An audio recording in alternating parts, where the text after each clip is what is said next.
I 25F am getting married to my fiancé, 29 male, in May. When we first got together he told me that he was married from 20 to 22 years old to his high school sweetheart. We met when he was 25, but she passed of sepsis from a botched surgery. He didn't cope well and stayed in contact with her family, namely father and two sisters, 19 and 24. It was a soft spot for me for a while at the beginning because there was so much history they had that we would not have, and it was tough knowing that she was all around him. I never told him and decided to work through it on my own, especially with the fact that he would often spend time with her family during our relationship. Her birthday, their anniversary and anniversary of her death, he'd spend the day with her family. It was uncomfortable at first knowing the man I loved was reminiscing about love he had with someone else, but I kept trying to see it from his perspective, and the last couple years I am completely secure in our relationship and it doesn't bother me much anymore. Well, he proposed this time last year and I was over the moon. I love this man with all my heart, but I recently learned that he never told them that we got engaged. I've been trying local coffee shops the past few months rather than my usual run and tried a new one. His LW sister worked there, and other than being awkward, she did a double take of my engagement ring and looked really unhappy. I didn't mention it and left. My fiancé told me that she kept messaging him on social media about it, and I wasn't happy that he kept it a secret. He apologized and was very depleted by it all. He said that he didn't want to hide me, but he didn't want to hurt them either, and that both of us were a huge part of his life. I understand that and let him off the hook slightly, just told him to be upfront with them from now on. That was the tea, at least I thought so. A week ago, on Sunday, I got a message from the 24 years old asking if I was happy with myself, that I would never replace his LW, and that if she was still alive he'd chose her over me every time. She even said that he only kept me around for me money and something to stick his D/CK in. I ignored it, but I can't say that it didn't affect me. When you're in my position, all these points are ones you have to work through, and it's not easy to get over those insecurities. It feels like a knock in the teeth when they're used against you. I mentioned it to him and he comforted me and reassured me. He said he'd set boundaries with her and I'd never have to hear from her again. Fine by me. That was until I found my car with WH/RE and grave robber smeared in red paint. I had saved for this car for a year and it was expensive, very expensive. The tires were slashed and the windows cracked. I asked the store a few doors down for their CCTV camera footage of that night, but it was blurry and didn't catch much. It did manage to catch half a license plate though, and the color and make of a car. It was his LW's youngest sister's car. I told him I was filing a police report and he asked me to hold off until he talked to them first. I told him no, but I would if they paid for the damages, and apologized to my face. He set up the meeting for last night and it didn't go well, to say the least. Everyone was shouting. The sisters told me they, yes both of them, had nothing to be sorry for and that I should leave their family alone, including my fiancé and their family. He told them that it wasn't fair to him to be lonely forever and that he'd hope they'd be supportive of him finding love again. They told him he was betraying LW and that he never loved her if he'd marry someone else. They didn't have a problem with him having a new GF because he'd realized she was the only one for him and get tired of me. Now that hadn't happened, they were putting their foot down. And the youngest told him to tell me that they were right and that he'd never love anyone like LW. My fiancé broke down at the table. I picked him up and made us leave. I told them I'd be filing a report and suing for damages, and the next time they saw us would be in court. When we got back and calmed down, I gave him an ultimatum. Either he cuts contact or we call of the wedding and go out separate ways. I wasn't going to live my life with this harassment and someday subject my children to their bullying. He said they would never bully a child, but I shot him down and said he didn't expect any of this either. He called their father, who was fairly chill about it all but still defending his daughters. They say I shouldn't control him and that I'm horrible for cutting them off. I don't know what to do. I can't live like this, and I don't think I should have to just because we're getting married. Mini update. Hey everyone, just a mini update to clear some things up before I have a discussion with my fiancé either later today or tomorrow about my ultimatum. I didn't sleep at all yesterday or the night before, for obvious reasons. There's a ding on my phone at least once an hour from them saying one thing or another, mainly the 19-yo, and I don't know what they've told people, but I've got a message from one of their uncles and grandparents calling me horrible stuff too. So obviously they've been spreading what's happened this week and twisting it. I haven't blocked them because I want to gain as much evidence as I can for the inevitable case. Regardless of any outcome with my fiancé, I will be suing and filing a criminal case for harassment and vandalism and looking for a restraining order. I just haven't had the mental fortitude to do so yet. I'm hoping my fiancé will help me. I haven't spoken to my fiancé since the argument at the table, other than to tell him they go or I do. It was my choice to give him a couple days space to come to terms with everything, and I will see. Contact him when I'm ready. All of this, from the first message till now, has been a week. It's a huge weight to contemplate leaving people you've known for 15 years and who you grew up with. He did set hard boundaries with the sister from the coffee shop, as I've seen the messages. He said, paraphrasing, "You have no right talking to Op at all if this is how you're going to behave. She doesn't deserve this and you've gone too far. Why are you being like this?" And she responded with more name calling and back and forth. He ended by saying not to message me again and to make sure everyone else does the same. I was happy with that. At this point only one person in that family had an issue, to my knowledge, so it was silly to have him cut all of them off. It may not be enough for some, but it was enough for me to feel safe and comfortable. For those saying he needs therapy and counseling, he's already getting it. He's been getting it since before we even started dating after an incident at work. I don't know about any of their family though. The first time I had a conversation with any of them was that night. Some people are wondering what LW died of, and it was a botched weight loss surgery where she died of sepsis. People were wondering if he was somehow the reason behind the surgery, hence the family's insane reaction, but he was not in the slightest. He likes bigger women and wouldn't pressure something like that onto her, speaking from experience. I also want to clear up the not calling the police about the car thing. It was entirely my idea to not file charges in exchange for a face-to-face apology and damage payment. He only wanted me to wait so that he could talk to her to see if she regretted it and then have her father pay the damages. At the time, we thought it was just the 19-year-old that smashed up my car, not both daughters. Neither of us wanted to ruin her life. When I found out it was both of them, it was full steam ahead. Thank you all for your messages and hopefully I'll have a positive update for you tomorrow. Edit, I chose for him to take this space apart, it's not him being indecisive. I said to take time and that I'd reach out so that his decision is thought out. It's for me. I don't want to be chosen only to be 3 kids down the line and stuck in a resentment-filled marriage. It's for me. Please understand that. Update 1. I texted him saying I thought it was time to discuss this and he was back at home not a half hour later. He'd been staying with a friend the couple nights we had no contact. We sat on our bed to talk because my back is sore from all the packing and I wasn't gonna force myself to sit at the table. Before we even got to talking he asked if we could cuddle for a minute. It definitely took some of the weight off and we were able to talk like a couple and not awkward strangers because, regardless of some people's beliefs, we do love each other and it took me a very long time to feel confident in that fact. Before anyone calls me a doormat again, no, I was still sure I would stick to my ultimatum. The first thing I asked was if he felt he had enough time to make his decision and he said he didn't need time. He was very shocked and bewildered at how so much could change in just a week and how everything he knew was shook up that he couldn't think and went numb. He did apologize that he didn't take a more defensive stance at the cafe and he doesn't want to make excuses for it. An explanation was that he genuinely didn't expect such a vitriolic response.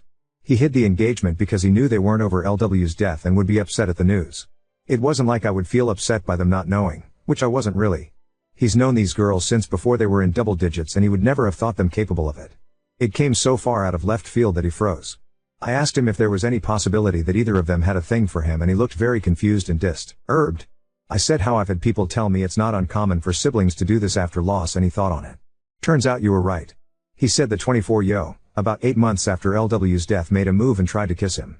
He immediately left and told her mother about it. Mother and father are divorced now but weren't then. She was a minor at the time and messaged him saying she would be 18 soon so it wasn't a big deal. Her mother made her see the school counselor and didn't allow her to be alone with him for a while. It was years ago so he'd forgotten it even happened. He said he was sure that wasn't the case now because it had been so long but I'm not so convinced. Not that it matters anymore. He opened up his Facebook and gave it to me to read. 24-year-old had been messaging him which he ignored. She ranged from telling him off to crying and saying how betrayed the family was to trying to manipulate him against me. He said he was sure that he needed to put them behind him, and had been thinking it on and off since he proposed, but couldn't bring himself to do it. After this week, the fire was lit and he knew what he had to do. It was all just abstract until suddenly it was very real. He asked me how I've been coping and I told him. I felt like I'd done everything right but somehow things turned out worse than if I'd been the jealous type and stopped their contact at the beginning. I tried to be understanding and put in so much effort to be secure in myself and our relationship only for everything I worked on to be thrown in my face like I was a mistress that was cheating with him. He didn't blink the entire time and just listened. He said he should have been more observant and realized I was struggling with this so that he could help me but I've always been the strong one so he neglected to and he'll do better. As I've said in a few comments now, his parents had him in their late 40s and are retired. He hates to involve them in negativity but I was stunned, and he said he's been talking to them about this since the first Facebook message. They were very understanding but his father took a tough love approach. He said the best quote I think I've ever heard. Get your act together before the jig is up. They offered to come stay for a while and help us move. I don't think that's necessary but I really appreciated the thought. On the subject of moving. I made it clear that I would not be living in this house any longer than I had to and he completely agreed. His parents offered to find us a place in their state if we wanted to have more of a support network and I'm honestly considering it after all this. They're only a state away from my own family so we'd be a lot better off. His job is remote and I should be able to find work there easily enough. I've been in contact with a friend who's a mechanic and they've quoted me between 1-2K for the damages, but that's in a cost estimate as a discount. A few people have said to get a real statement and to shop around. The real cost is between 4-5K and that's just for the noticeable damage. My friend thinks they've done something to the engine so thank God I couldn't drive it anywhere. He thinks I may be entitled to a replacement car altogether. If so, I will be sure to sue for it, and that's not going to be cheap. After all the emotional things were discussed, he mentioned when would I be comfortable enough to go to the police. I made clear he was okay with that or I'd go on my own. He said, the surest I've ever seen him, that this is what needed to be done and he wasn't going to let them continue. He'd done enough to try and shield them, but he wasn't going to let it come at my expense. I'm currently in the bath frothing in bath bombs, but will be going to the station as soon as I'm done. He's downstairs right now printing out the new quotes from the mechanics and the messages 24yo sent him over the past couple days so we can go prepared. People have said that nothing will come of it, and you may be right. But I have to try. Hoping my local police don't have anything better to do. It's a small town. To finish, I made a point of asking again if he would cut them off where I had to go. He didn't miss a beat and said that they're no longer going to be a part of his life, even if I decided to leave. He did ask for one last meeting to say goodbye to her parents and to put a close on that part of his life, and to explain to the girls that this is not my fault but his decision after seeing how cruel they were capable of being. After that, we would block them on everything and move forward. I was completely fine with that. So, there we have it. Writing all this out and being able to talk to people about everything has been both helpful and a good distraction from the dumpster fire that was my life, and everything worked out as well as I could have hoped. Update 2. So we drove down to the police station with our block of paperwork and had a couple hours talk. They were so sweet about everything. As some of you expected, they did say I should have come earlier, but they didn't really care because it was only a few days. They said that it often takes people about this amount of time to actually file charges if they weren't an immediate threat or danger. So unless someone was about to throw punches, I handed them everything and it looks like I've got plenty of evidence. They'll be contacting my insurance on my behalf to get the ball rolling and so they can come to do a check of my car themselves. And then they can open a claim with me if I want. They're not filing a claim, they're just notifying about the criminal damages. I've filed criminal charges for harassment and vandalism and they'll notify me with more details about my restraining order this week. My fiancé told the police that he was planning on meeting with LW's family and asked if that would contradict my case and they said no. We're not married at the time of filing, so legally we're two separate entities in the case. Or something. So, my car is totaled. My mechanic friend, I'm gonna call him Tom because I can't keep saying my mechanic friend. So Tom and his partner at the shop did a full check on my car and this is the damage they found. Shattered windshield, 4/tires, 2 broken windows, paint, obvious, I think, unknown substance in the engine oil, battered bodywork. They said with this amount of damage, I should just go for a new car, so that's what I'll be doing. If anyone is curious, it was a Volvo. I'd always wanted one and managed to buy one new 2 years ago. Either they get me a new car if they'd be set back about $60,000. Either way I'll be alright. The amount classifies the vandalism as a felony, so they could be looking at jail time too. My fiancé met with the family on Saturday and Tom sat by the window. I currently live in a one-party state, so as long as my fiancé consents, the recording can be used in my case. While it may not be as drama-filled as some of you may want, it was still pretty stressful to see. They met at the same cafe that we did before and Tom sat a few tables away. Fiancé arrived after their father and before them. For the best, because they managed to have a calm conversation for once. Fiancé told him how he was feeling and Phil was very understanding but still trying to minimize. He was saying things like, you know, they miss LW and they'll come around and just need time to come to terms with you moving on. He kept trying to initiate paying for the damages, but fiancé wouldn't talk about it until the sisters arrived. It was like butter wouldn't melt with the 24yo, but 19 came in like the Tasmanian devil. My fiancé didn't acknowledge anyone until it had all settled down, where then he said this would be his last meeting with all of them and they'd be going their separate ways. He turned to the girls and said that he would miss who he thought they were, but the way they could treat people horrified him, especially me. He said that this was all him and they needed to accept that I was not to blame. He even said that it was me who offered the apology in exchange for not filing charges. The 19yo then interrupted asking what charges and that no one was going to charge them for barely touching a car. She was a deer in headlights when he asked what they'd done to the engine oil and the two looked at each other. Seems they didn't expect me to find that out. Cue up the groveling. 24yo actually tried to touch his hand and told him he had to stop me pressing charges because this would ruin her and interfere with 19yo's college. He said it was too late and the cops should be issuing a warrant soon. It can take a few days. I thought it was an instant thing, but apparently not. This is when their dad got involved again and said for everyone to calm down and fix this like adults. Now he wants his girls to be adults. I see.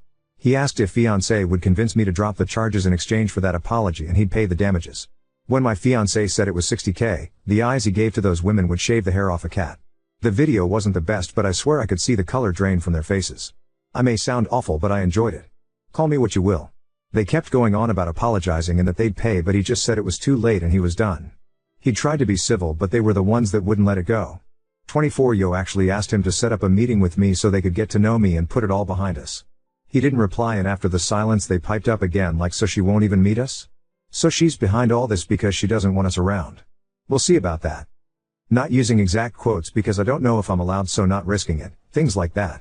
They went on and frankly it was funny more than hurtful. But they did incriminate themselves more and more for my harassment case, and the nail in the coffin was when 19 Yo said if we can do that to a car, imagine what else we could do. That, my friends, is both a confession and a threat of bodily harm. My fiancé said one loud stop before wishing Phil well and telling the girls to not come near me. He then got up and left. That's where the recording ends because we wouldn't be able to use anything afterwards anyway. As for moving, we're pretty much all packed up and have a truck coming on Friday. We'll be staying with his parents until we find a place. We're looking at buying this time but might get an RV in the meantime so we're not all stepping on each other. I doubt his parents would mind at all, but this is the last update for a while, I think. I have a wedding to finish, a venue to change, new invites etc. and less than 2 months to do it. Send help. But thank you all for being ears and helping me get through this. If only to distract me from ruminating and digging a huge mental hole. Update 3: calling the past few months a roller coaster wouldn't quite do it justice. A lot has happened and I hope I don't leave anything out. Here goes. So, first off, we've moved away. We're only a couple towns over from my husband's parents, legally, but we kinda just live in their backyard and my own are the next state over. Hallelujah. It's been really great living in our new RV and we've been able to take small trips now and then too, which has been great for a breather. Took a chunk out of our house savings but we're not too worried about it. Looking for a house has been fun too. I can't speak to what might have happened but by a stroke of luck, the warrants came through the day before our moving day and the sisters spent the whole move in police custody. I'm sure it was not as formal as cuffs and interview rooms but I like to imagine it that way. So we didn't have to deal with any drama that for sure would have happened otherwise. As I said before, we didn't block them because we wanted to keep the line open for more evidence and boy was TH at a good idea. 19 Yo has only now stopped sending me messages. Started off pleading and hoping for a meet-up, then went on to calling me names and such for trying to ruin her life, but the past few weeks have been pure rage which has been draining if entertaining. She says she'll find me and I'd better watch my back blah blah blah. My printer has been working overtime, as you can imagine. So many receipts to give my lawyer. 24 Yo is still working on my husband but it reached ahead a few days before the wedding. We should have changed the dates but it just wasn't feasible. We had family from all over that had taken time off work and we really wanted everyone there after all that happened. She tried to call my husband over a dozen times and actually left 2 voicemails. She was crying and hyperventilating saying how she didn't want to lose him. For those of you who said she still had a thing for him, ding dong. My husband listened to the voicemails with me and she just rambled. It was actually quite sad. She said that she always thought they would be together because they'd been through so much together and it felt right. She blamed him for leading her on and making her fall for him only to choose someone else that he hardly knew. She even said she felt replaced, which made me uncomfortable. All of this all the while degrading him for betraying his LW by moving on at all. I genuinely do not understand her logic. As for my car, we found out what the unknown substance was. It was antifreeze. The entire engine was written off and, with everything else, my insurance launched a case against them for the cost of a new car.